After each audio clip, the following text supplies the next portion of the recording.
हसन मुश्रीफ यांनी विजयानंतर प्रतिक्रिया दिलेली आहे। सगळ्यात महत्त्वाचा मुद्दा हा आहे की आज महाविकास आघाडी पराभूत झाली, महायुती विजयी झाली, परंतु मनसेचा हा फॅक्टर जो होता तो राज्यामध्ये विधानसभा निवडणुकीच्या दृष्टिकोनातून फार महत्त्वाचा होता।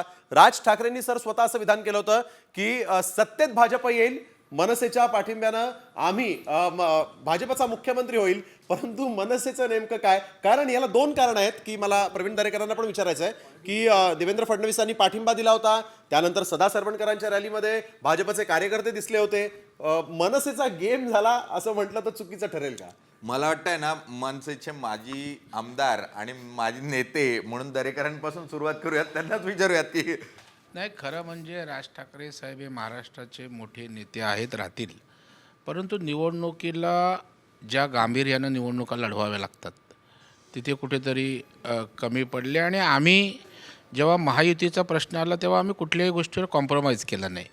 पहिलं आम्ही त्या ठिकाणी अमित ठाकरेंच्या इथे समर्थन दिलं होतं, परंतु नंतर एकनाथ शिंदे साहेबांनी जेव्हा उमेदवार सदा सरवणकर राहतील अशा प्रकारची भूमिका आली त्यावेळेला मग आम्ही भूमिका घेतली की महायुतीमध्ये आपल्यात वितुष्ट नको। आणि आपण बघाल की मनसेने उमेदवार उभे केले, मनसेची जमेची बाजू फक्त राज ठाकरे साहेब, त्यांचं वक्तृत्व, ते जे काय भूमिका मांडतील ते। आणि निवडणुका एवढ्या आता कठीण झालेल्या आहेत की त्याला एक मॅनेजमेंट लागतं। निवडणुकी आम्ही आज एवढा केंद्रात सत्तेतला पक्ष राज्यात सत्तेत होतो तरी पण दिवस रात्र आम्ही कष्ट करत होतो, मॅनेजमेंट करत होतो, त्या ठिकाणी विकासाची भूमिका मांडत होतो। आणि अशा वेळेला या सगळ्या गोष्टीत उमेदवार तर खूप दिले, 150च्या वर,